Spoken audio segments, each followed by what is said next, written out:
आज हम करेंगे एक्सेप्शन हैंडलिंग। ठीक है, उसके साथ साथ रैंडम मॉड्यूल। कुछ छोटे छोटे से टॉपिक्स हैं, उनको भी साथ में कवर करेंगे। एक्सेप्शन हैंडलिंग इस साल आपके सिलेबस में ऐड हुआ है। इससे पहले एक्सेप्शन हैंडलिंग आपके पास नहीं था, बट एडवांटेज है क्योंकि ये आपको सीयूईटी में वैसे भी करना पड़ेगा। अगर आप सीयूईटी कंप्यूटर साइंस दे रहे हो सो आपको एक्सेप्शन हैंडलिंग उसके सिलेबस में करना पड़ता है। और वैसे भी even it was not mentioned in the syllabus, तो जो हमने बाइनरी फाइल्स में कोड किया है, आपने देखा उसमें हमने ट्राई एक्सेप्ट यूज किया है ना। We have used try except in that. तो वो ट्राई एक्सेप्ट भी क्या है एक्चुअली में? That is exception handling only. ठीक है, तो हम यूज तो तब भी करते थे, but now it is added as a topic. तो आपको 2 मार्क्स तक का क्वेश्चन जो है वो पेपर में एक्सेप्शन हैंडलिंग के ऊपर डायरेक्ट भी आ सकता है। तो इसको समझने के लिए सबसे पहले हम ये समझते हैं कि एरर्स क्या होते हैं। So can anyone tell me what are errors? What do you mean by errors? हम एरर भी बोल सकते हैं, बग भी बोल सकते हैं। तो जब हम कोडिंग कर रहे होते हैं तो हमारे पास अलग अलग तरह के एरर्स आते हैं।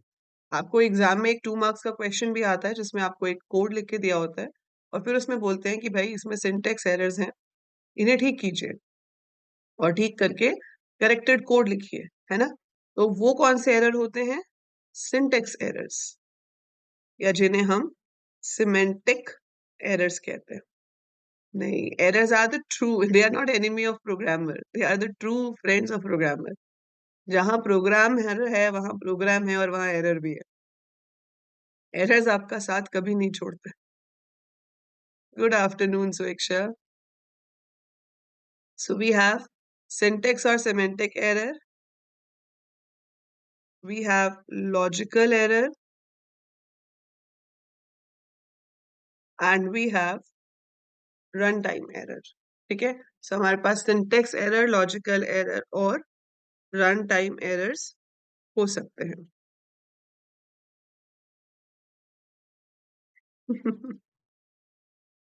एग्जाम के टाइम पे एरर अफोर्डेबल नहीं होते, बट वैसे जब कोडिंग सीख रहे होते हैं तो एरर से फायदा ही होता है, क्योंकि हर एरर पे आपको कुछ ना कुछ सीखने को मिलता है।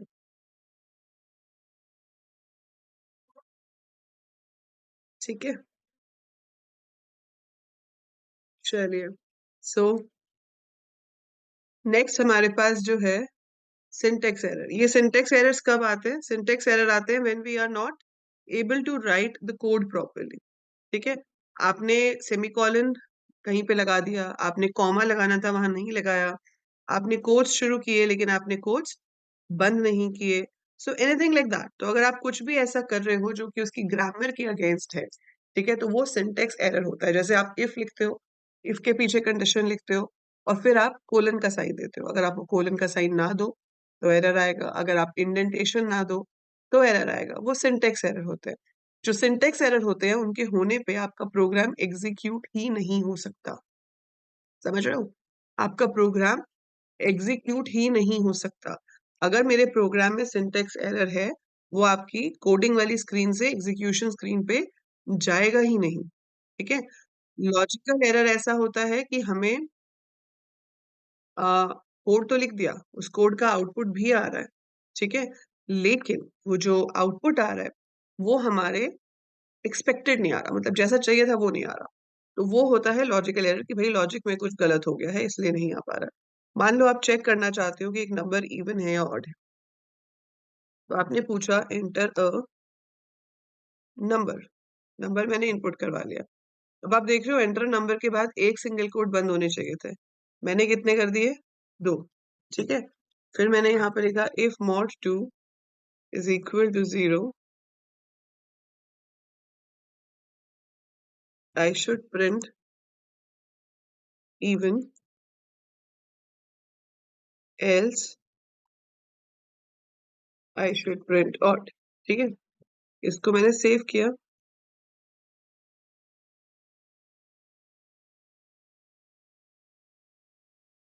और मैं इसको रन कर रही हूँ। सो क्या होगा? रन ही नहीं हुआ, है ना। अभी भी प्रोग्राम स्क्रीन पे ही है हम, आपकी उस दूसरी स्क्रीन पे गए ही नहीं। क्या कह रहा है? अनटर्मिनेटेड स्ट्रिंग लिटरल। ये डबल कोट्स जो है वो एक्स्ट्रा है। ठीक है, आप चलो इसको हटा देते हो, इसको हटा दोगे तब तो चल ही जाएगा। पर मान लो आप ये कोलन लिखना भूल गए। अब मैंने इसको सेव किया, रन किया अगेन, एक्सपेक्टेड कोलन, तो मैं रन ही नहीं कर पाऊंगी, मेरा प्रोग्राम एग्जीक्यूट ही नहीं हो पाएगा अगर कोई सिंटेक्स एरर है। तो सिंटेक्स एरर नहीं है तो ये एग्जीक्यूट हो रहा है, प्रिंट भी कर रहा है। ठीक है, अब मैं आपको कहती हूँ कि भाई इवन और चेक करना था, पर गलती से आपने यहाँ पर 2 ही लिख दिया, a mod 2 इक्वल टू 2 लिख दिया। ठीक है, अब आप रन करते हो और तो चलो ठीक आया। अब इसको हमने रन किया, मैंने एंटर किया 13, मैं हर बार ऑड ही एंटर कर रही हूँ। आई एंटर 24, सो 24 को भी वो दिखा रहा है ऑड। सो यहाँ पे कोई एरर नहीं है, लेकिन आंसर सही नहीं आ रहा। आंसर सही नहीं आ रहा तो वो कौन सा एरर हुआ? Logical error. ठीक है, वो हमें खुद ही ठीक करना पड़ेगा। चलो ये तो हमने ठीक कर लिया। अब मैं कहती हूँ कि अगर नंबर इवन है तो उसको 2 से डिवाइड करके प्रिंट करा दो। तो आपने यहाँ लिखा कॉमा a डिवाइडेड बाय 2, और अगर ऑड है तो नहीं प्रिंट कराना उसको 2 से डिवाइड करके। ठीक है जी, मैंने रन किया, मैंने एंटर किया 88, सो 88 को 2 से डिवाइड करके आ गया 44, परफेक्टली फाइन। बट अगर मैंने गलती से यहाँ 2 की जगह 0 लिख दिया होता तो रन करते, वो हमसे पूछता कि नंबर एंटर करो।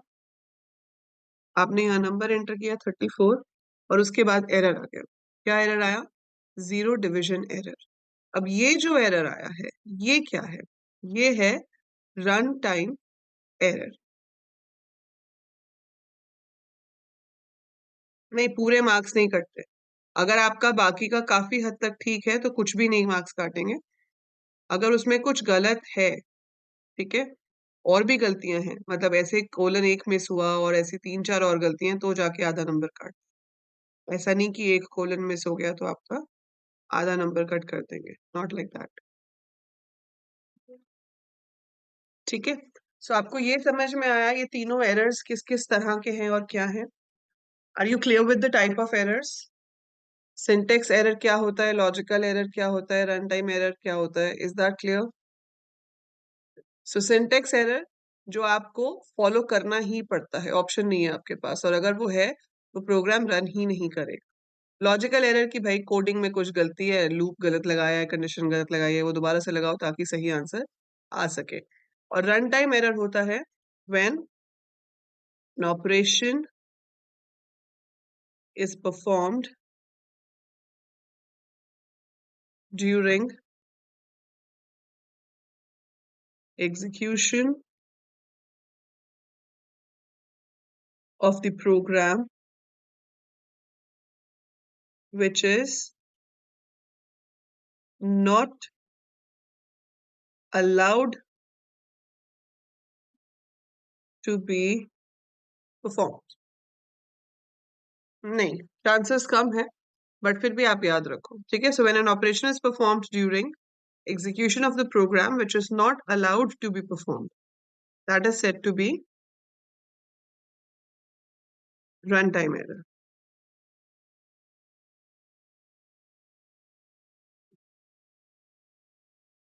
ठीक है, देन आपके पास रन टाइम एरर्स के नाम आपको कुछ इंपॉर्टेंट पता होने चाहिए। पर उससे पहले क्या है कि एक और बड़ी प्रॉब्लम हो जाती है यहाँ पे कि when a run time error occurs, execution of the program terminates। तो आपका प्रोग्राम वहीं पे ही टर्मिनेट हो जाएगा, उसके आगे की कोई भी स्टेटमेंट एग्जीक्यूट नहीं करेगी। सो जैसे ही आपका रन टाइम एरर जनरेट हुआ, प्रोग्राम एग्जीक्यूट होते होते बंद हो जाएगा, वो आगे एग्जीक्यूट नहीं होगा। ठीक है, सो वो एक हमारे पास इसका ड्रॉबैक है, इसीलिए हम एक्सेप्शन हैंडलिंग करते हैं ताकि हमारा प्रोग्राम बीच में से टर्मिनेट ना हो। देखो, अगर आप एक कोई ऐसी चीज यूज कर रहे हो कि आपके पास नाम है एक वेरिएबल का, ठीक है, आपके पास एक नाम है और आप वो नाम गलत यूज कर लेते हो। जैसे आपने यहाँ a mod 2 करना था, अब इस a की जगह पे, ये तो है ही नहीं, चलो इसको हटा देते हैं। अभी ये आपका बिल्कुल सही प्रोग्राम है, इसको हम रन करते हैं, वो हमसे नंबर लेता है, बताता है इवन है या ऑड है, परफेक्टली वर्किंग। लेकिन अगर मैं इसमें यहाँ पर गलती से an लिख देती, गलती से हो गया मुझसे n प्रेस हो गया, तो वो रन टाइम एरर देगा। उसने नंबर पूछा, लेकिन उसके बाद क्या आ गया, नेम एरर। तो ये कुछ कुछ एरर्स हैं जो आपको याद रखने हैं। जैसे कि जीरो डिविजन एरर कब आता है, जब हम किसी भी नंबर को जीरो से डिवाइड करने की कोशिश करते हैं, क्योंकि जीरो से डिविजन जो है वो पॉसिबल नहीं है। We can not divide by zero. और अगर हम जीरो जीरो से डिवाइड करने की कोशिश कर रहे हैं तो वो हमें रन टाइम एरर देगा, zero division error. Similar way अगर कोई आप ऐसा वेरिएबल यूज कर रहे हो जिसको आपने पहले क्रिएट ही नहीं किया, उसका नाम एग्जिस्ट ही नहीं करता, तो अगर उसका नाम एग्जिस्ट ही नहीं करता, that will generate name error. ठीक है। ऐसे ही अगर आप इंटीजर और स्ट्रिंग को कंपेयर करा रहे हो, आपने यहाँ पे लिखा 8 या ऐड करने की कोशिश की 8 प्लस और फिर आपने स्ट्रिंग ऐसे दे दी, तो टाइप एरर आ जाएगा कि टाइप्स मैच नहीं करते। ठीक है। तो ये सारे जो एरर्स इस तरह से आते हैं उन्हें हम रन टाइम एरर कहते हैं। और इसमें से जो कॉमन कॉमन टाइप के एरर्स हैं उसके नाम आपको याद होने चाहिए, आपको पता होना चाहिए कि कौन सा एरर किस वजह से आ रहा है। So you must remember that. ठीक है। तो ये नाम आपको याद रखने हैं कि कौन सा एरर किस वजह से जनरली जनरेट होता है।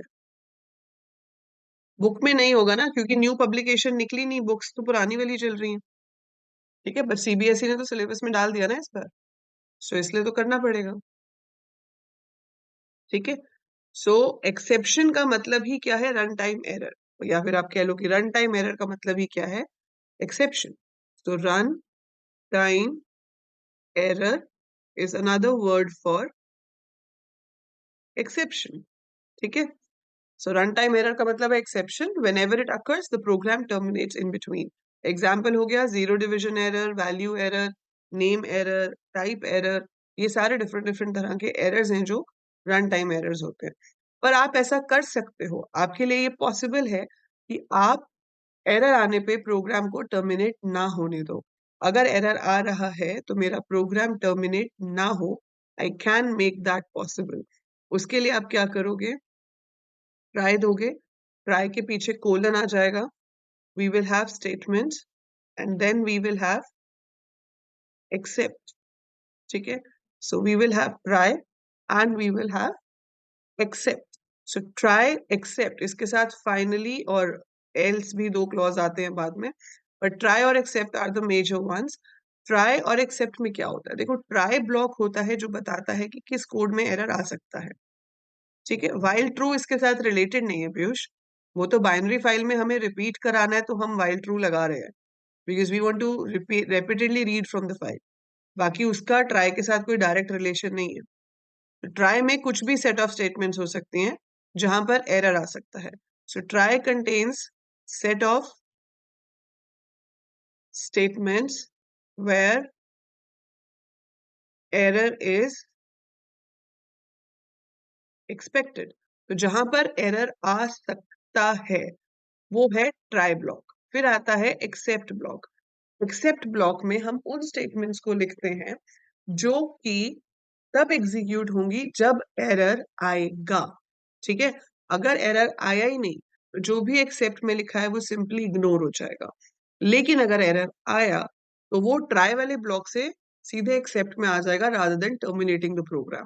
तो प्रोग्राम को टर्मिनेट करने की जगह वो एक्सेप्ट में आ जाता है और जो एक्सेप्ट में लिखा होता है उसे एग्जीक्यूट करता है।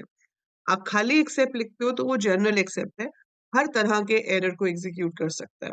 सो statements given here are executed when a runtime error occurs। ठीक है। तो इसमें क्या है आपके पास कि जैसे यही मेरा पाइथन का प्रोग्राम मैं एक बना रही हूँ कि मैं यूजर से दो नंबर्स इनपुट करती हूँ, एंटर अ नंबर, और फिर मैंने एक और ले लिया,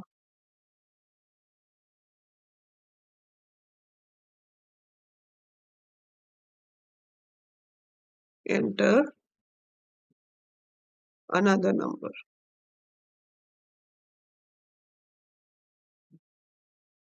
और यहाँ पर आपको क्या करना है, इनके ऑपरेशंस परफॉर्म करने हैं।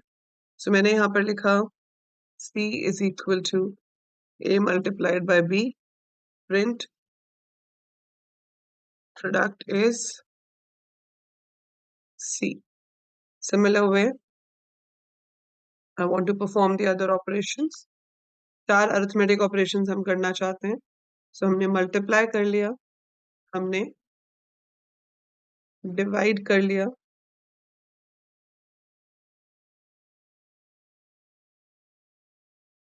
क्वोशंट इज C, प्लस कर लिया, सम इज दिस,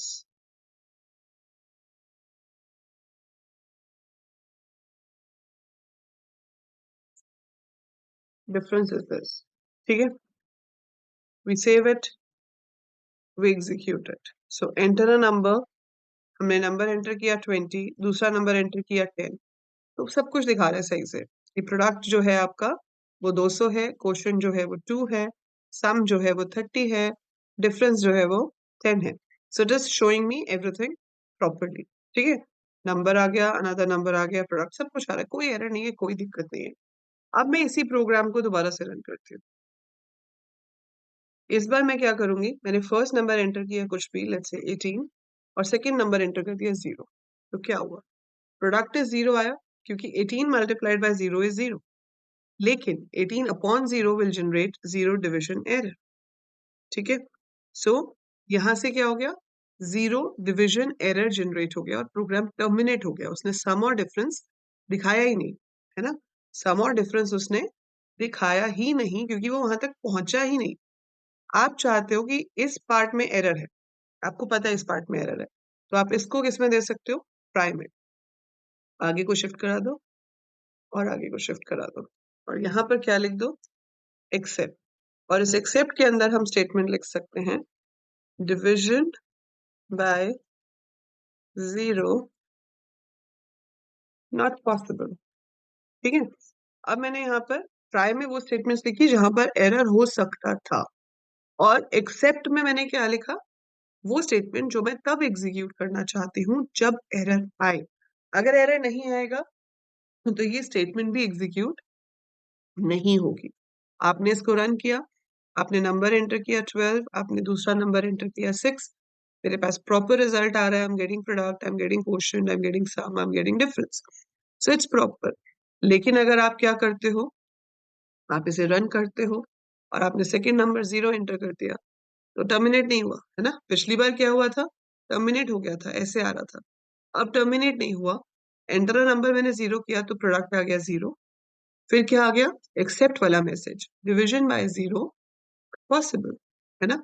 और उसके बाद आपका सम आ गया, 10 प्लस 0 10 ही होता है, डिफरेंस में भी 10 minus 0 is 10 only. So I am getting that result. ठीक है, so this is how you are getting the result. इस तरीके से आपके पास एक्सेप्शन हैंडलिंग यहाँ पे यूज हो सकती है. तो पहला पॉइंट एक्सेप्शन हैंडलिंग में जो आपको समझना है वो ये है कि ट्राई में हम वो स्टेटमेंट्स देते हैं जहां पर रन टाइम एरर एक्सपेक्टेड होता है, जहां पे हम सोच सकते हैं कि हाँ भाई इधर रन टाइम एरर आ सकता है. और एक्सेप्ट में उसका मतलब उसका क्या कहते हैं, करेक्शन वाली स्टेटमेंट है. अगर एरर आ गया तो क्या करना है आप, अगर एरर नहीं आएगा तो वो इसको सिंपली स्किप कर देगा, ये कभी एग्जीक्यूट ही नहीं होगा. जो एक और इसमें ब्लॉक है वो है फाइनल. अब वो फाइनल ब्लॉक जो है वो आप चाहे तो लिखो चाहे तो मत लिखो, वैसे भी काम करता है. जैसे ये प्लस और माइनस वाला है, ये तो आप चाहते हो कि हर हालत में हो ही हो.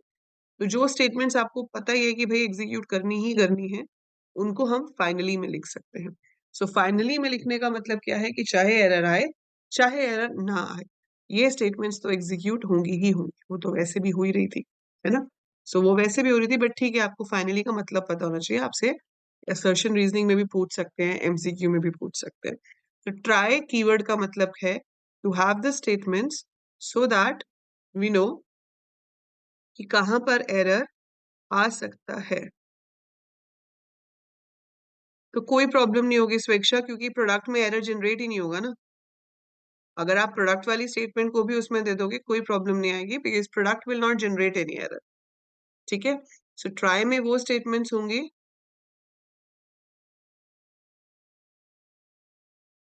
जहां पर एरर आ सकता है, और एक्सेप्ट में वो होंगी जो एग्जीक्यूट होंगी जब एरर आएगा तो. और फाइनली वो स्टेटमेंट्स होती हैं जो हर बार एग्जीक्यूट होनी ही होनी है, they will always be execute. ठीक है। एक और चीज होती है इसके अंदर, वो है एल्स, आपको वो भी पता होना चाहिए। जैसे हम इफ के साथ एल्स दे सकते हैं, हम लूप्स के साथ भी एल्स देते हैं ना, लूप्स के साथ भी एल्स, कि जब हमने फॉर लूप लगाया, अगर फॉर पूरा चला है, उसके बाद जाकर वो एल्स को एग्जीक्यूट करते हैं, है ना। We do it like that.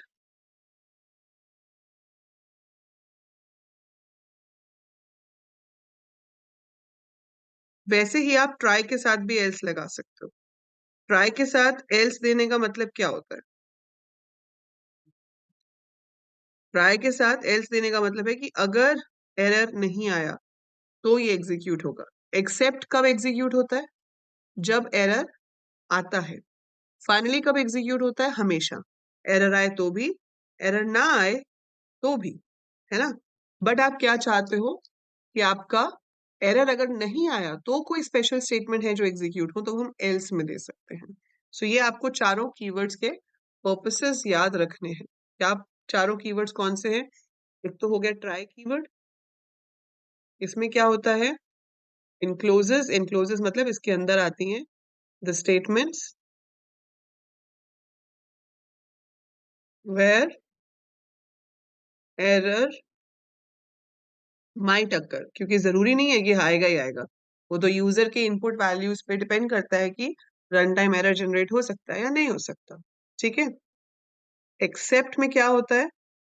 Statements to be executed when the run time error occurs. ठीक है। ट्राई हो गया, एक्सेप्ट हो गया, फिर है आपके पास finally. Statements are always executed irrespective of runtime error। So run time error हो ना हो कोई फर्क नहीं पड़ता, जो स्टेटमेंट्स फाइनली में हैं वो एग्जीक्यूट होंगी ही होंगी। Else statements to be executed if no error occurs। यहां तक क्लियर है सब कुछ? यहां तक सब कुछ क्लियर है?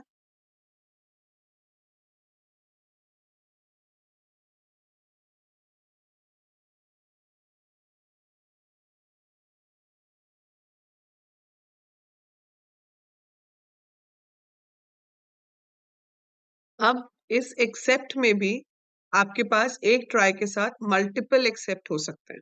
ठीक है। जैसे आपके पास एक ट्राई ब्लॉक है, उसके अंदर you have number of codes. मैं यहाँ एक्सेप्ट में एरर का नाम लिख सकती हूँ। जैसे मैंने लिखा except name error, Python case sensitive है, so you have to make sure कि एन और ई कैपिटल होंगे। ठीक है। Except name error, then we write down the statements. I can also have like except zero division error, like this. और आखिरी में चाहो तो आप एक खाली एक्सेप्ट भी लिख सकते हो। तो इसमें क्या होगा? अगर नेम एरर आया, सिर्फ तभी वो इस वाले ब्लॉक में आएगा।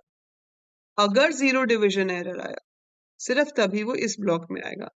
और अगर इनमें से कोई भी एरर नहीं है, हमें नहीं इन दोनों में से नहीं है, कोई और एरर है, तो ये जो खाली एक्सेप्ट होता है, इसमें तो हर एरर के केस में वो आ ही जाता है।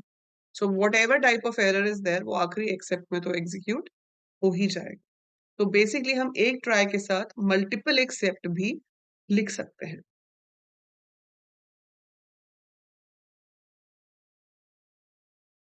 तो ट्राई एक है, बट हम काफी बार यहाँ पर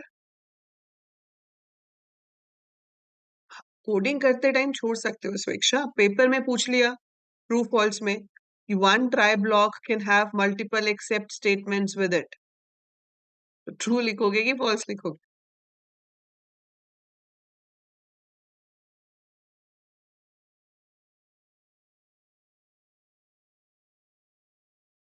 है ना। तो पता तो होना चाहिए ना आपको।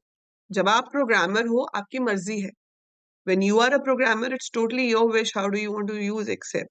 But as a student, you should know all possible options. आपसे क्वेश्चन पूछा जा सकता है, तो ट्राई स्टेटमेंट्स हम कितने भी एक्सेप्ट लिख सकते हैं. आपसे पूछा जा सकता है can we have multiple except statements.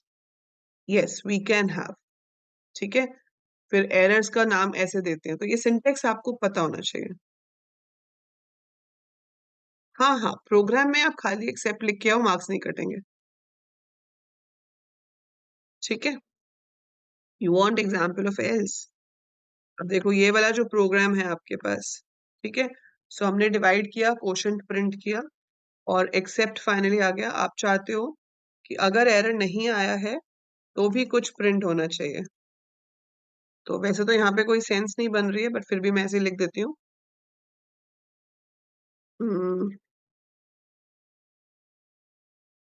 Operations performed successfully. ठीक है. और ये फिर हम लास्ट में देते हैं, फाइनली के बाद दे देते हैं इसको, यहीं पे देते हैं. नाउ इफ आई एग्जीक्यूटेड, मैंने नंबर एंटर किया 80, दूसरा नंबर एंटर किया 20, तो कोई एरर नहीं था, तो प्रिंट हुआ ऑपरेशंस परफॉर्म सक्सेसफुली. ठीक है. अगर एरर होता तो प्रिंट होता जीरो डिविजन एरर. एल्स वाला पार्ट जो है वो आपका तभी एग्जीक्यूट होगा जब हमारे पास एरर नहीं है. जैसे अभी आपने 20 एंटर किया, 0 एंटर किया, तो इसमें वो लाइन प्रिंट नहीं हुई ऑपरेशंस परफॉर्म सक्सेसफुली. तो अगर एक्सेप्ट वाला पार्ट एग्जीक्यूट हो रहा है तो एल्स वाला पार्ट एग्जीक्यूट नहीं होगा, और अगर एल्स वाला हो रहा है तो एक्सेप्ट वाला नहीं होगा. मतलब एक्सेप्ट और एल्स में से कोई एक चलेगा. एरर आया तो एक्सेप्ट वाला, एरर नहीं आया तो एल्स वाला. फाइनली तो हर हालत में एग्जीक्यूट होना है. फाइनली तो तब भी एग्जीक्यूट होगा जब एरर है, फाइनली तब भी एग्जीक्यूट होगा जब एरर नहीं है.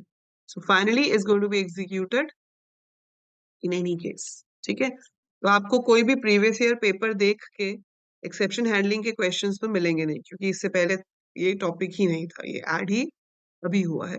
तो इसके ऊपर आपको यही क्वेश्चन आ सकते हैं, एमसीक्यू बेस्ड. ठीक है.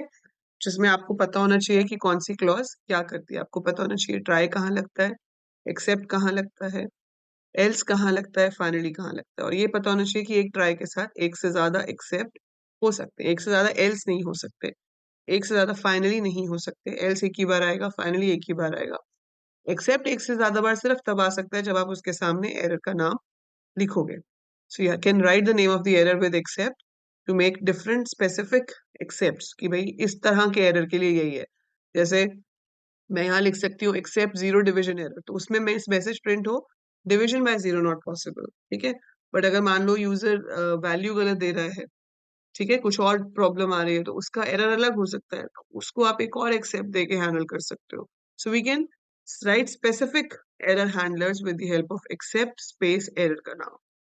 ठीक है. सो ये उस पॉइंट ऑफ व्यू से आप इसको स्टडी करोगे. बाकी जब अभी हम पेपर से पहले क्वेश्चंस की प्रैक्टिस करेंगे, then I will make you practice number of questions on exception handling जो आपसे पूछा जा सकता है. 2 नंबर से ज्यादा का क्वेश्चन इसके ऊपर बेस्ड आपको नहीं पूछा जाएगा. या लकी इनफ अगर 2 मार्क्स का सीधा ही क्वेश्चन आ गया व्हाट इज एक्सेप्शन हैंडलिंग या what is the use of try except keywords, ठीक है, या आपको 1 1 मार्क के 2 एमसीक्यूज या ट्रू फॉल्स या सर्च एंड रीजन में भी इसके ऊपर बेस्ड क्वेश्चन आ सकता है. ठीक है. So is that clear what is exception handling to every one of you?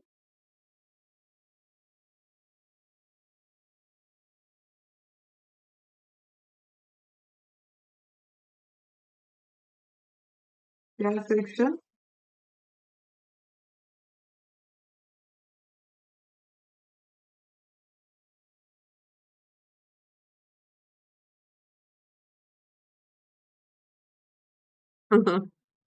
सुझाने. ठीक है सेक्शन. ठीक है. समझ आ गया एक्सेप्शन हैंडलिंग होता क्या है, ये समझ आ गया अच्छे से सबको?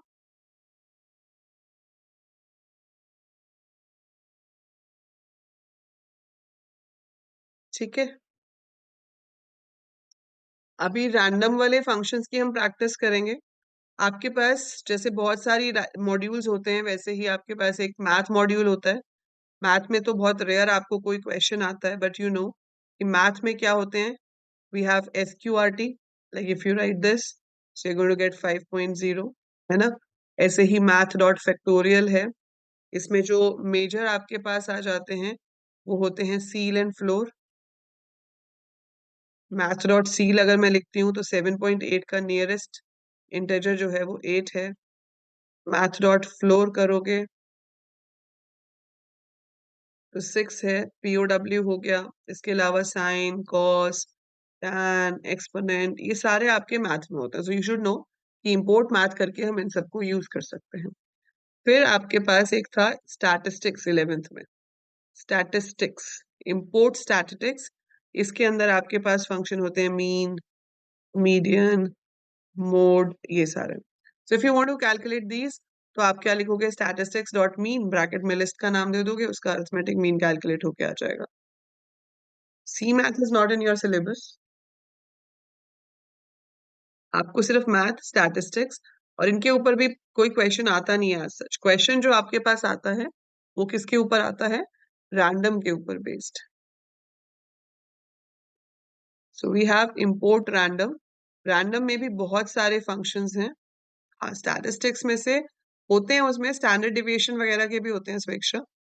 तो स्टैट से रिलेटेड कोई भी टर्म आ जाए ना, जैसे mean, median, mode, standard deviation, correlation, so we have all the functions available in statistics module. Random में भी बहुत सारे फंक्शंस हैं, पर आपके सिलेबस में 3 हैं. एक है रैंडम, एक है रैंड इंट और एक है रैंड रेंज. ठीक है. सो रैंडम क्या करता है, generates any number from 0 to 1 और 1 जो है वो एक्सक्लूडेड होता है. ठीक है. तो 0 to 1 होता है, 1 इज एक्सक्लूडेड. तो बेसिकली 0 to 0.99 तक any floating point number is returned. ठीक है. हाँ, मैथ्स वाले तरीके से हम ऐसे लिख सकते हैं, स्वेच्छा ने जैसे लिखा. रैंड इंट और रैंड रेंज दोनों इंटीजर देते हैं. रैंड इंट में अपर और लोअर लिमिट दोनों इंक्लूडेड होती है. सो नाम से ही पता चल रहा है, इट गिव्स ओनली इंटीजर. सो ये आपको 3, 4, 5, 6, 7 में से कोई भी रैंडम नंबर दे सकता है. Both sides are included. So 3 भी आ सकता है, 4 भी आ सकता है, 5 भी, 6 भी, 7 भी. क्या आएगा हमें भी नहीं पता. So as a programmer we don't even know कि क्या आने वाला है. It could be anything, system की मर्जी है. ठीक है. रैंड रेंज बिल्कुल रेंज का भाई है. ठीक है. रेंज हम जो फॉर लूप के साथ लगाते हैं बिल्कुल वैसे ही ये काम करता है. रैंड रेंज में अगर मैंने सिंगल नंबर दिया है, मतलब 0 to 6, 7 दिया आपने, तो नंबर -1 तक ये जो नंबर है ये हमेशा एक्सक्लूडेड रहेगा. Upper limit is always excluded. 0 to 6 में आपका कोई भी नंबर होगा वो रिटर्न हो जाएगा. अगर आप यूज कर रहे हो रैंड रेंज 2, 6, 2, 3, 4, 5, इसमें से कोई भी रैंडम नंबर जनरेट हो जाएगा. सो रैंड रेंज में से any random number will be generated 2, 3, 4, 5 में से. ठीक है. अगर आप इसमें स्टेप भी दे देते हो, आप ले लेते हो रैंड रेंज 1, 8, 3, सो 1, 4 और 7 में से कोई भी रैंडम नंबर आ सकता है, क्योंकि 1 + 3 is 4, 4 + 3 is 7, so we can get any random number like that. Fine. ये तो फंक्शंस है. अब इनके ऊपर क्वेश्चंस कैसे आते हैं. आपको एक आउटपुट क्वेश्चन दिया जाता है. सो क्वेश्चन में पूछा जाता है कि बताओ इसका पॉसिबल आउटपुट क्या होगा. ठीक है. So it could be asked कि पॉसिबल आउटपुट बताओ. ठीक है. जैसे कि पीयूष ने भेजा है क्वेश्चन, तो पीयूष का क्वेश्चन हम ओपन कर लेते हैं. इसको हम रोटेट कर लेते हैं. रोटेट करने के लिए पहले इसे डाउनलोड करना पड़ेगा. ओके. सो ये रहा. कौन सा वाला है, दोनों ही रैंडम वाले हैं वैसे, बट पहला वाला देखो.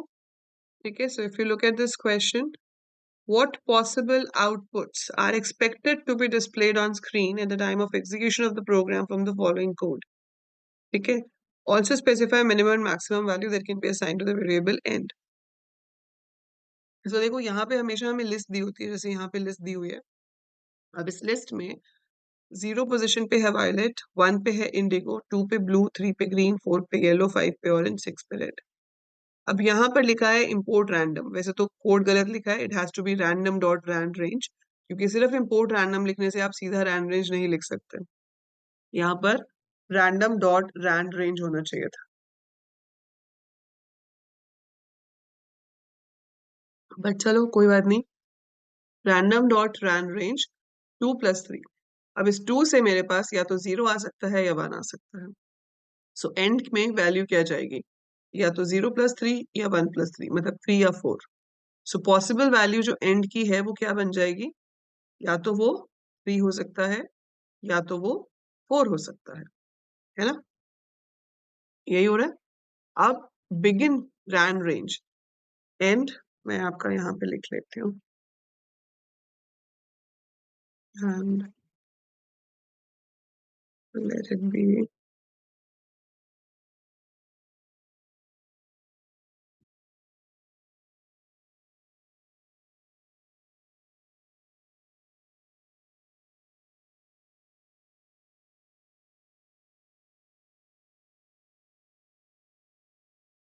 सो देखो, जो पीयूष वाला क्वेश्चन है उसके अंदर हमने एक लिस्ट ली है, लिस्ट के अंदर कलर्स की वैल्यूज है।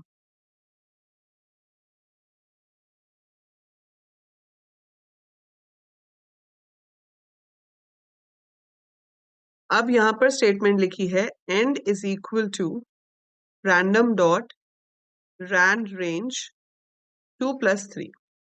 सो इस 2 से क्या जनरेट हो सकता है, या तो 0 या तो 1।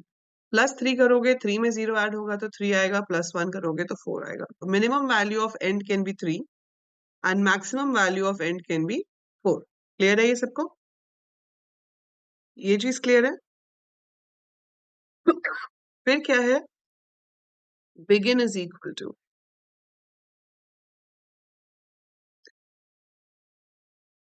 पीयूष रैंड रेंज आपको क्या देगा? रैंड रेंज 2 से क्या जनरेट हो सकता है, या तो 0 या फिर 1, है ना? या तो 0 जनरेट हो सकता है या तो 1 जनरेट हो सकता है। उसमें आप +3 कर रहे हो। अगर 0 जनरेट हुआ होता तो 0 + 3 एंड में जाता, मतलब 3 जाता। अगर 1 जनरेट होगा तो 1 + 3 4 जाएगा। तो एंड की वैल्यू या तो 3 हो सकती है या फिर 4 हो सकती है। Got it? अब उसके बाद बिगिन की वैल्यू हम निकाल रहे हैं। बिगिन की वैल्यू है rand range end +1। Rand range end, end की वैल्यू या तो 3 हो सकती है या 4 हो सकती है। अगर मान लो कि एंड की वैल्यू 3 है, अगर एंड 3 है तो बिगिन में क्या आ सकता है, रैंड रेंज 3, मतलब 0 1 2, जिसमें +1 कर रहे हैं। तो इसमें क्या बनेगा रैंड रेंज का, 0 1 या 2। उसमें हो रहा है +1, मतलब 1 2 या 3। सो बिगिन की पॉसिबल वैल्यूज हो सकती हैं या तो 1 या 2 या 3, अगर एंड 3 है तो। अगर एंड 4 है तो आपके पास रैंड रेंज 4 का मतलब है 0 1 2 3 में से कुछ भी हो सकता है। +1 कर दिया तो 1 2 3 4 में से कुछ भी हो सकता है।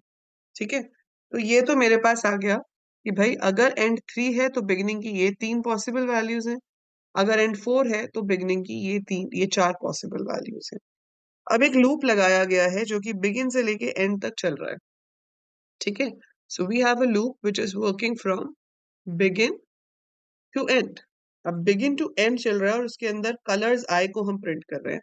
मतलब अगर मैं ये पहला वाला केस लूं तो मेरा लूप 1 से 3 तक चल सकता है। ठीक है, ये बिगिन है ना, बिगिन से शुरू करना है आपने, ये बिगिन है। सो 1 से लेके 3 तक चल सकता है, 2 से लेके 3 तक चल सकता है, 3 से लेके 3 तक चल सकता है। 1 से 3 का चलने का मतलब है कि आई की वैल्यू, जो आई वेरिएबल है उसमें बताओ क्या वैल्यू आएगी अगर लूप 1 से 3 तक चलेगा तो। For I in range begin comma and, तो आई की वैल्यू क्या हो सकती है, 1 और 2। अगर 2 से 3 तक चल रहा है तो सिर्फ 2, और अगर 3 से 3 तक चल रहा है तो लूप चलेगा ही नहीं। ठीक है, सो 1, 2 का मतलब है इंडिगो और ब्लू प्रिंट होगा, क्योंकि इंडेक्स 1 पे इंडिगो है, इंडेक्स 2 पे ब्लू है। दो वैल्यूज वाला तो ऑप्शन ही नहीं है मेरे पास। 2 के केस में सिर्फ ब्लू प्रिंट होगा, तो भाई यहाँ तो कुछ आंसर निकला नहीं। इधर आ जाते हैं। अब इसमें, हाँ पीयूष क्वेश्चन ग्रुप पे भेज दो एक बार। इसमें 1 से 4 तक जा सकता है, 2 से 4 तक जा सकता है, 3 से 4 तक जा सकता है, 4 से 4 तक जा सकता है। अगर हम 1 से 4 लेते हैं तो वो 1 2 3 के लिए चलेगा, ये 2 3 के लिए, ये 3 के लिए, और ये चलेगा ही नहीं। सो ये सिर्फ 1 2 3 वाला है जिसमें 3 वैल्यूज प्रिंट हो रही हैं। तो 1 पे है इंडिगो, 2 पे है ब्लू, 3 पे है ग्रीन। तो ऑप्शन नंबर 1 जो है आपके ऑप्शंस में वो है Indigo and blue and green. तो ये वाला सिर्फ हमें पॉसिबल आउटपुट दे सकता है, जो कि आपका ऑप्शन नंबर 1 है, जिसमें इंडिगो, ब्लू और ग्रीन प्रिंट हो रहा है। बाकी किसी से 3 नंबर ही नहीं आ रहे, तो 3 वैल्यूज कैसे प्रिंट होंगी? ठीक है, ये 2 को प्रिंट करेगा, it will only print blue green, this will only print green. ठीक है, सो इंडिगो, ब्लू, ग्रीन आपका सिर्फ तब प्रिंट होगा जब बिगिन 1 होगा और एंड 4 होगा। Is that clear?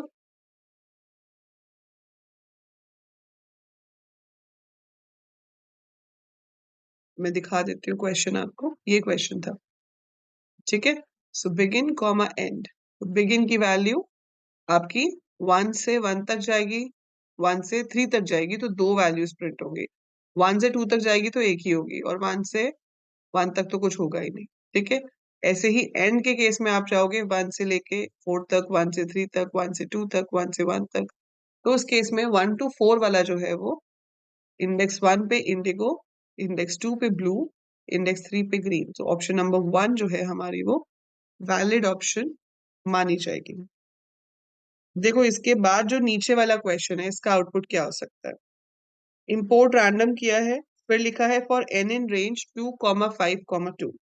अब 2, 5, 2 से क्या होगा? 2, 5, 2 मतलब 2 जनरेट होगा, 2 + 2 4। सो आपके पास आई जो है, एन जो है, सो एन की वैल्यू पहले 2 होगी और फिर एन की वैल्यू जाके 4 होगी। जब एन की वैल्यू 2 है तो वो अंदर प्रिंट कर रहा है random dot rand range 1, end is equal to hash. ठीक है, तो जब लूप पहली बार चलेगा उस टाइम पे एन कितना है? 2। और फंक्शन क्या यूज हुआ है? Rand range. रैंड रेंज में 1, 2 सिर्फ 1 ही जनरेट कर सकता है, क्योंकि अपर लिमिट तो जनरेट होगी नहीं, तो बचा 1। तो पहला नंबर फॉर श्योर 1 हैश ही आएगा। उसके बाद आपके पास जब 4 हो जाएगा, 1, 4 कैन जनरेट 1, 2 या 3, तो यहाँ पर 1 हैश भी आ सकता था। तो आपके पॉसिबल आउटपुट्स जो हैं वो ये बनते हैं।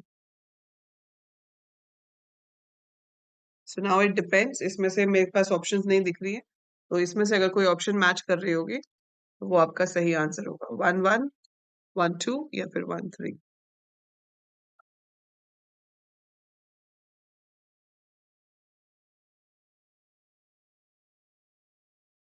हाँ, yes we can do that way also स्वेक्षा। ठीक है,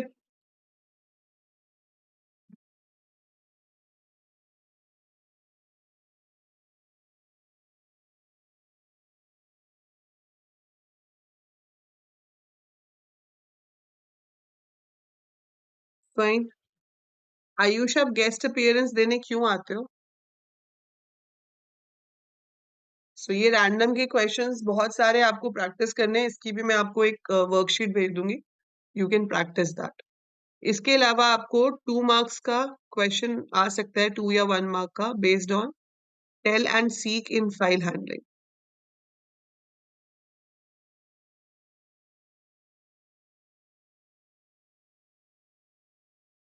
सो फाइल हैंडलिंग में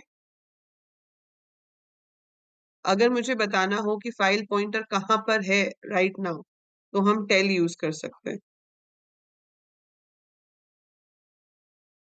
ओके स्वेक्षा, सो आपको देखना है कि कहाँ पर है, तो आप f डॉट टेल लिखोगे,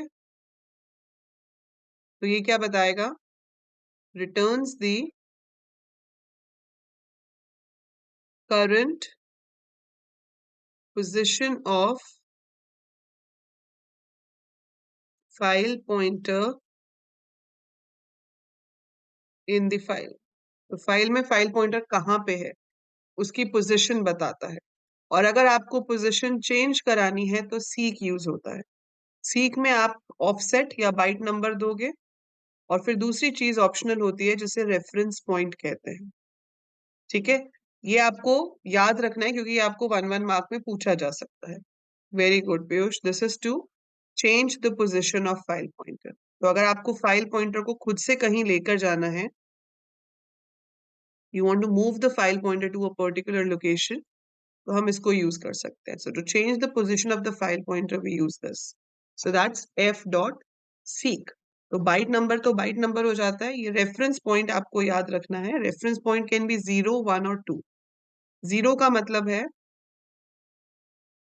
करंट पोजीशन से आपको, सॉरी, बिगिनिंग से आपको बाइट नंबर पे लेके जाना। So if you have to move from the beginning, it is 0। 1 का मतलब है करंट पोजीशन से आगे या पीछे लेके जाना है, और 2 का मतलब क्या है, एंड से मूव करना है। तो 0 means we want to move from the beginning, 1 means we want to move from the current position, 2 means we want to move from the end। बस ये चीज आपको याद रखनी है। हाँ, पहले लिस्ट में इंसर्ट करते हुए पहले इंडेक्स लिखते हैं फिर वैल्यू लिखते हैं। Yes Ayush, so just remember this thing. इतनी ही चीज आपको पता होनी चाहिए, आपसे पूछी जा सकती है। स्वेच्छा सीख है, ठीक है। मैं आपको कहती हूँ कि आपको फाइल में 10th कैरेक्टर पे जाना है, तो आप सिंपली क्या लिखोगे, f डॉट सीक 10। इससे क्या होगा, आप डायरेक्टली बाइट नंबर 10 पे पहुंच जाओगे। सो ये क्या करेगा, विल रीच और will place the file pointer at byte number 10 in the file. ठीक है, इसमें बाय डिफॉल्ट जो रेफरेंस पॉइंट है वो 0 होता है। क्या होता है, 0 होता है। ठीक है, सो f डॉट सीक 10। मान लो कि अभी मेरा करंट पॉइंटर क्या है, पोजिशन ऑफ करंट पॉइंटर, अभी जो पॉइंटर है वो खुद 15 पे है, लेकिन आपने लिख दिया f डॉट सीक 10, तो वो 15 से सीधे कहाँ चला जाएगा, 15 से कहाँ चला जाएगा, 10 पे। ठीक है, so it will go to position 10। आप सीधे 10 पे नहीं जाना चाहते, आप चाहते हो कि आप जहां पर हो वहां से 10 पॉइंट्स आगे जाए। जैसे वो 15 पे है, तो वो 15 से 25 पे चला जाए। So wherever it is, वहां से वो 10 पॉइंट्स आगे जाए। तो हम लिखेंगे f डॉट सीक 10, 1। सो f डॉट सीक 10, 1 लिखने से क्या होगा कि वो जहां पर भी है वहां से 10 पोजीशन आगे चला जाएगा।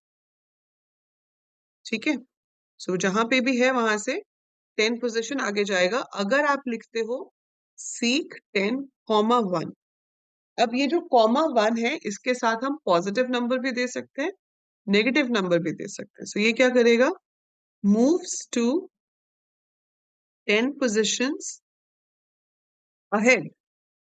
जहां कहीं पे भी है उससे 10 बाइट्स आगे चला जाएगा। अगर आप यहाँ लिख देते हो -5, 1, तो जहां कहीं भी है उससे 5 बाइट्स पीछे आ जाएगा। ठीक है, तो करंट पोजीशन से हम आगे भी जा सकते हैं, पीछे भी आ सकते हैं। बिगिनिंग से सिर्फ आगे ही जाते हैं। सिमिलर वे अगर आप यहाँ पे 2 लिखोगे तो आप सिर्फ पीछे आ सकते हैं। आप पीछे की तरफ आ सकते हो क्योंकि एंड के आगे तो कुछ और होता ही नहीं है। सो आपको जो बाइट ऑफसेट देना है वो नेगेटिव देना पड़ेगा कि हम एंड से पीछे की तरफ आ। आयुष के डाउट्स मैं लास्ट में बताऊंगी। आयुष, एक तो आप लास्ट में बीच में आते हो and then you are asking doubts of the previous classes. Be regular now, ठीक है। इसके अलावा फाइल हैंडलिंग में बहुत कम पूछा जाता है, बट अगर पूछ लिया जाए that is update and delete operation. अगर आपको CSV या बाइनरी फाइल में बोला जाए कि आपको अपडेट या डिलीट ऑपरेशन परफॉर्म करना है तो कैसे करेंगे। देखो, डायरेक्ट अपडेशन और डिलीशन का कोई तरीका नहीं होता, ठीक है। हम यहाँ पे क्या तरीका फॉलो करते हैं कि मेरे पास ये 6 रिकॉर्ड्स हैं, इसमें से मान लो मुझे ये रिकॉर्ड डिलीट कराना है या मॉडिफाई कराना है, तो मैं एक टेम्परेरी फाइल का इस्तेमाल करूंगी। जो मुझे डिलीट कराना है उसको छोड़ के बाकी सबको मैं इसमें कॉपी करा दूंगी, ठीक है। तो मैंने जिसको डिलीट करना है उसे छोड़कर बाकी सबको दूसरी फाइल में कॉपी करा दिया। सो ये यहाँ सारे कॉपी हो गए, ठीक है। अब आप क्या करोगे, ये आपकी फाइल थी मान लो student dot D A T C A V, जो भी आप फाइल ले रहे थे, सी एस वी। सो अब मैंने ये बाइनरी फाइल्स अगर ली हैं तो ये मेरी फाइनल फाइल होनी चाहिए ना, ये थोड़ी होनी चाहिए। So this should be my final file. So if this should be my final file, तो मैं क्या करूंगी, मैं करूंगी os dot remove student dot D A T. तो जो original student dot D A T थी वो मैंने रिमूव कर दी, और फिर मैंने क्या कर दिया, os dot rename temp dot D A T comma student dot D A T. So मैं इसका नाम बदल कर स्टूडेंट कर दूंगी ताकि ये मेरी अब ओरिजिनल फाइल बन जाए। सो मान लो अगर आपको पेपर में क्वेश्चन आ गया कि भाई एक पर्टिकुलर स्टूडेंट है उसको डिलीट करना है, तो आप कैसे करोगे। आपने यहाँ पे क्या किया, इंपोर्ट पिकल, और इसके साथ साथ आपको एक और इंपोर्ट करना पड़ेगा OS. So to write it properly I write like, सबसे पहले import pickle operating system. OS का फुल फॉर्म है ऑपरेटिंग सिस्टम। ऑपरेटिंग सिस्टम का काम होता है ना फाइल को रीनेम करना या रिमूव करना, that's why OS. So import pickle, import OS, ठीक है। फिर आपने बनाया डेफ रिमूव स्टूडेंट, कुछ भी, और मान लेते हैं कि हम यहाँ पर एक आईडी रिसीव कर रहे हैं, तो जो भी आईडी मैच करेगा उसको हम रिमूव कर देंगे, समथिंग लाइक दैट। सो आपने फाइल को ओपन किया, student dot D A T, read binary में एक और फाइल मैं ओपन करूंगी क्योंकि उसी की हेल्प से डिलीशन हो रही है। उसका नाम कुछ भी दे दिया, let's say temp dot D A T, and it is in right binary mode. Right में ही खोलना है, अपेंड में नहीं, क्योंकि आपको ब्लैंक फाइल चाहिए। Now you will put all that thing, try, try के अंदर while true data is equal to pickle dot load if, वहां से लोड किया, चेक कर लिया कि if data 0 is not equal to SID, क्योंकि अगर इक्वल है तो हमें राइट नहीं कराना, अगर इक्वल नहीं है, मैच नहीं करता, तो उसको दूसरी फाइल में राइट करा दो। तो दूसरी फाइल में राइट करा दो मतलब pickle dot dump data comma जी, सॉरी, तो इसमें राइट होता जाएगा होता जाएगा होता जाएगा। फिर ट्राई के हम एक्सेप्ट में आ जाएंगे कि भाई अब डेटा खत्म हो गया। अब डेटा खत्म हो गया तो क्या होगा, दोनों फाइल्स को क्लोज कर दो, एफ को क्लोज, जी को भी क्लोज। तो इतना काम तो आप पहले भी कर ही चुके हो, ठीक है। सो ये तो आपने पहले भी किया जब हमने copy from one file to another file वाला कोड किया था, ठीक है। सो ये कॉपी तक का काम तो हो गया, बट अब यहाँ पर हम क्या चाहते हैं कि जो टेम्प वाली फाइल है वो मेरी ओरिजिनल फाइल बन जाए। सो टेम्प वाली फाइल को ओरिजिनल फाइल बनाने के लिए हम यहाँ पर ओरिजिनल वाली को रिमूव कर रहे हैं। सो हम कैसे रिमूव करेंगे, os dot remove student dot D A T, तो उससे क्या होगा, student dot D A T file delete हो जाएगी। फिर हम उसको जो temp dot D A T है, जो न्यू डेटा जिसमें है डिलीशन के बाद, उसका नाम बदलकर student dot D A T कर देते हैं। दैट्स इट, कोड खत्म। यहाँ से आप अपना फंक्शन कॉल करा लो, जैसे भी आप कॉल कराना चाहते हो अपना आईडी पास करके। सो बेसिकली यहाँ पर दो लाइंस ऐड हुई हैं सिर्फ extra, os dot remove and os dot rename. So os का मतलब है ऑपरेटिंग सिस्टम, जिसकी हेल्प से आप एक फाइल को डिलीट कर रहे हो और फिर एक फाइल का नाम बदल के कुछ और कर रहे हो। सो you can change the name of the file with the help of OS module.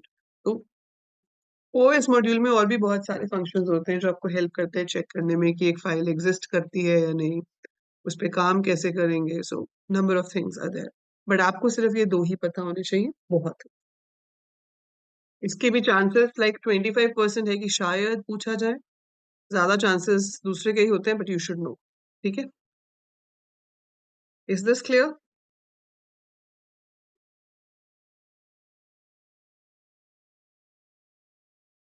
Is this clear to everyone? अब स्वेक्षा ने एक क्वेश्चन भेजा है, हाँ बहुत है। Write a function count in Python to read from a text file gratitude.txt and display the count of the letter E in each line. तो आपको हर लाइन में बताना है कि लेटर E कितनी बार आता है। सिर्फ इसी टाइप के क्वेश्चन में शगुन, जब आपको बोला जाए कि एक स्टूडेंट को डिलीट करो या अपडेट करो, तो जैसे अभी ये डिलीशन का कोड है, this is to delete a particular student, तो सिर्फ जब आपको ये रिमूव और रीनेम की जरूरत पड़ेगी तभी आप इंपोर्ट ओएस करोगे, अदरवाइज नहीं करोगे। सो अगर आपको रिमूव या रीनेम की जरूरत पड़ रही है तभी हमें ओएस यूज करना है, अदरवाइज नहीं करना है। अच्छा बताओ मुझे, यहाँ पे बोला है कि हर लाइन में बताओ कि ई कितनी बार आता है। So how do we have to process, letter by letter, word by word, line by line?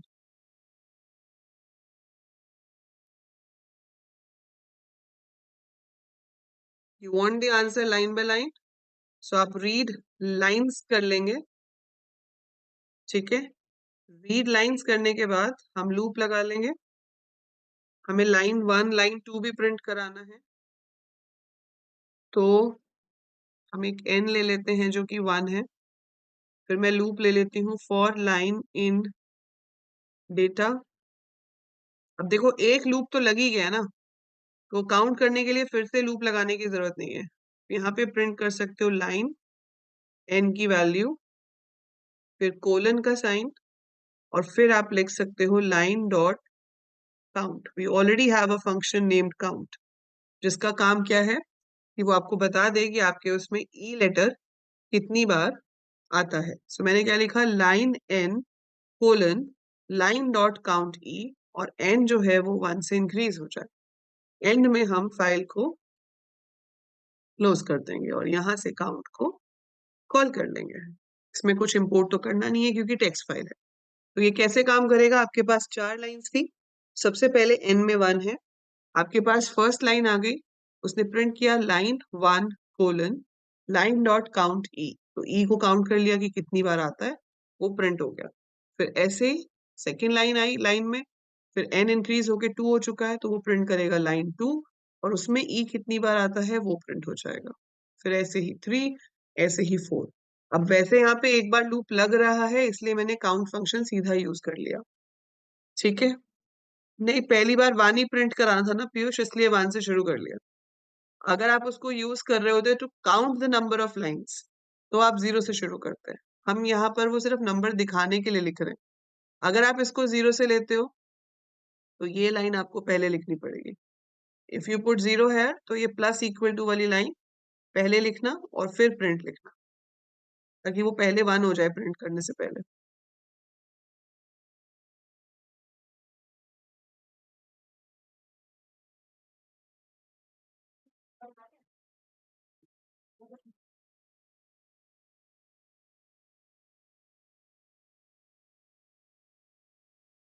ठीक है, और ये 2 क्वेश्चन भेजे हैं, ये भी मैं ग्रुप पे भेज देती हूँ।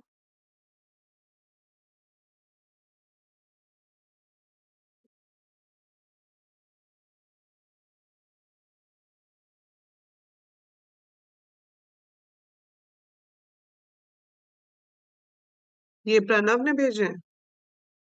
ये किसके हैं क्वेश्चन जो ग्रुप पे हैं? हाँ,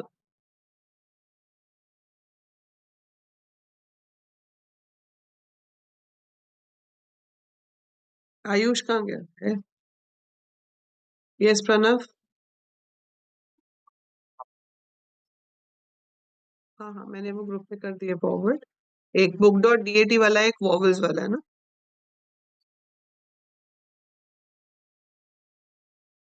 Here, write a function vowel words str that takes a string as an argument and returns a tuple containing each word which starts with an vowel from the given string. For example, if the string is an apple a day keeps the doctor away, तो जो आपके vowel से शुरू हो रहे हैं उन words की आपको एक tuple create करनी है. ठीक है? सो आप इसको कैसे करोगे? मैंने किए हैं forward Piyush.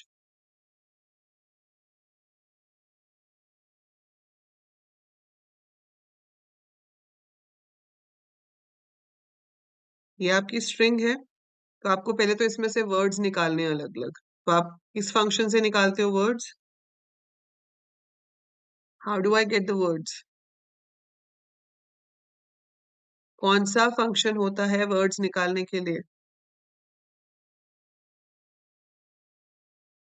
I want to divide the string into a list of words.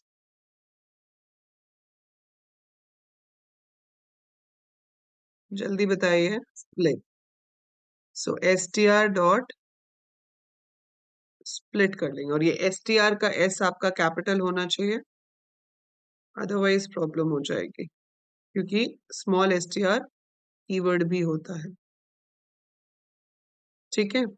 अब ये स्प्लिट हो गया. आप अपनी जो वॉवल वाली न्यू लिस्ट है आप उसको एक लिस्ट बना लो, like nl is equal to खाली स्क्वायर ब्रैकेट. मैं इनिशियली टपल इसलिए ले रही हूँ क्योंकि टपल में अपेंड नहीं कर पाएंगे हम. अब मैंने यहाँ पर लूप लिया फॉर वर्ड इन वर्ड्स.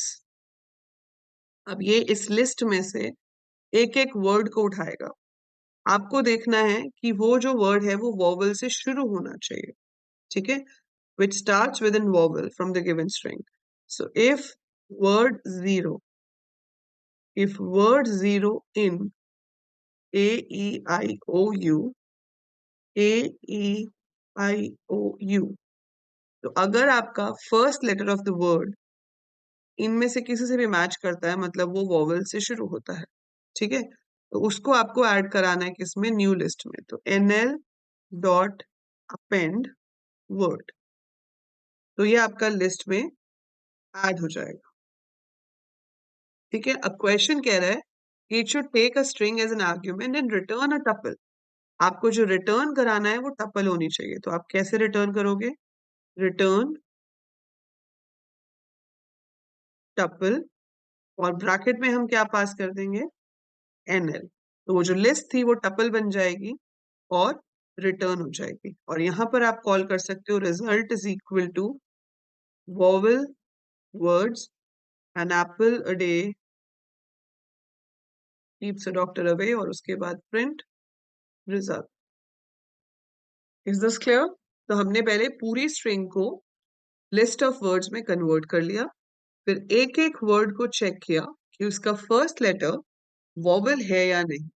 अगर वॉवल है तो हम उसको लिस्ट में अपेंड करते गए और बाद में उसे टपल में कन्वर्ट करा दिया. अगर आप चाहते हो कि भाई बाद में कन्वर्ट ना करो, पहले से ही टपल बना के चलो, तो फिर उसमें आपको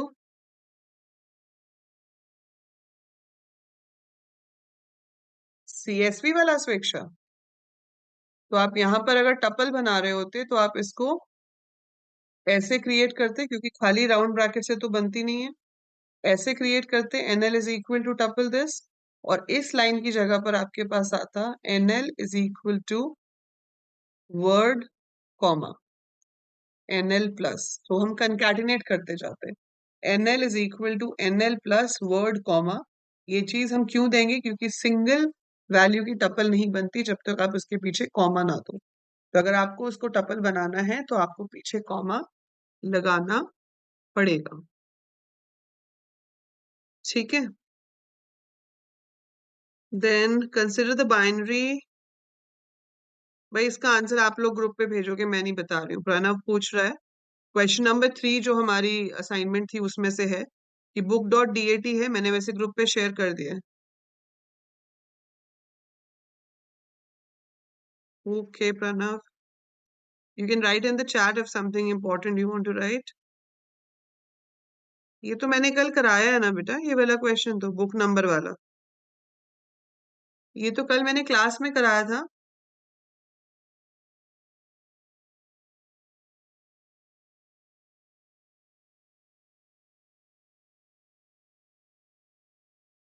हेलो। हेलो।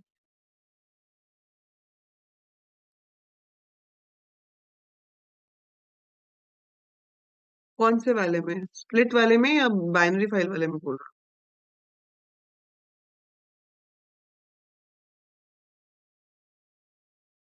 बाइनरी वाले में वो क्योंकि डिक्शनरी है ना। हाँ, वो डिक्शनरी है। तो आपको वहां पर पहले उसकी की लेनी पड़ेगी, उसके लिए डिक्शनरी डॉट वैल्यूज पिक करनी है हमें। तो हमें पता है एक बारी में एक ही वैल्यूज आ रही है, इसलिए डिक्शनरी डॉट वैल्यूज, फिर उसके आगे जीरो लिख के फिर हमें उसके बुक के प्राइस इंडेक्स के लिए टू लिखना पड़ेगा। सो डिक्शनरी का नाम डॉट वैल्यूज, फिर जीरो का मतलब है जो फर्स्ट रो है वही पिक करनी है, और है ही एक रो बट वो एज अ टपल होता है इसलिए हमें जीरो देना पड़ेगा। और फिर उसके अंदर से आपको उसका प्राइस पिक करना है, तो वो टू इंडेक्स पे है। तो इसलिए वहां पे हमने लिखा था कि if dictionary dot values zero, फिर उसके बाद टू, और फिर वो कंडीशन लगाई थी। अगर वो प्राइस उससे ज्यादा है तो हम उसको शो करेंगे, अदरवाइज हम उसको शो नहीं करेंगे। आप डिक्शनरी कैसे यूज करते हो? डिक्शनरी में क्या होता है, कीज होती हैं और वैल्यूज होती हैं, है ना। तो जब हमें की पता होती है, हाँ जी।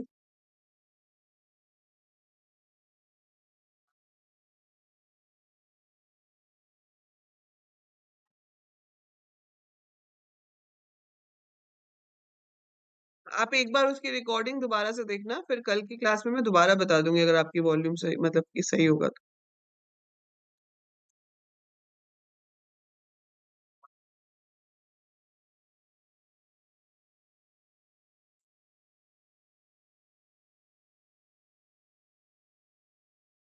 अच्छा, फर्स्ट क्वेश्चन का जो लास्ट पार्ट था वो 1 2 3 वाला, मैं बता देती हूँ। एक पहले स्वेच्छा का कोड जो कल नहीं चल रहा था ये देख लें। ये सीएसवी का code, I will explain that also, just wait for one.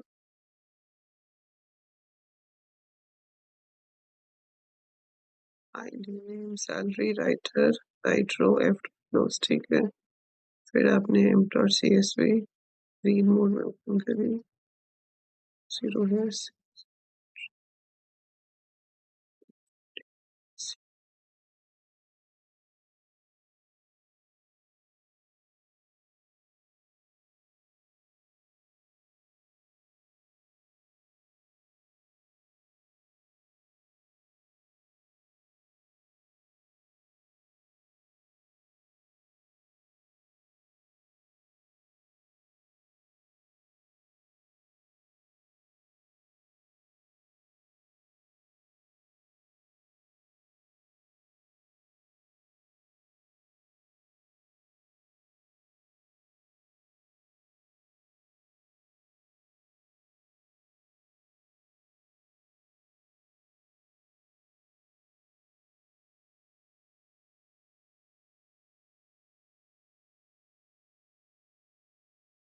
तो रहा है बेटा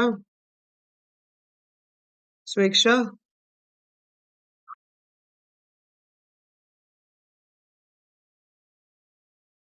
सही तो चल रहा है ये।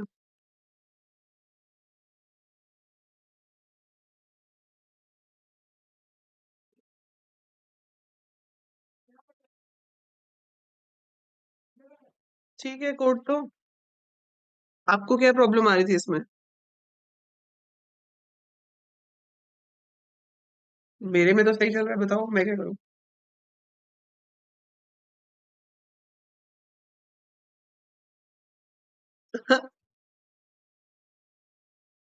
और किसी के पास कोई डाउट है?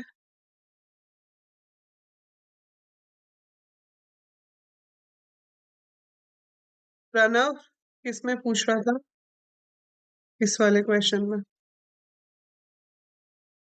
एक बार पीयूष समझाएगा प्रणव को ग्रुप में, उसके बाद मैं बताऊंगी कल दोबारा से। ठीक है प्रणव, आपके माइक्रोफोन में प्रॉब्लम है, एक बार आप खुद से सोचो। I will explain you this again tomorrow. कल हम स्टैक करेंगे, स्टैक के साथ साथ we will be practising some random questions also, मतलब रैंडम के ऊपर बेस्ड क्वेश्चंस। ठीक है।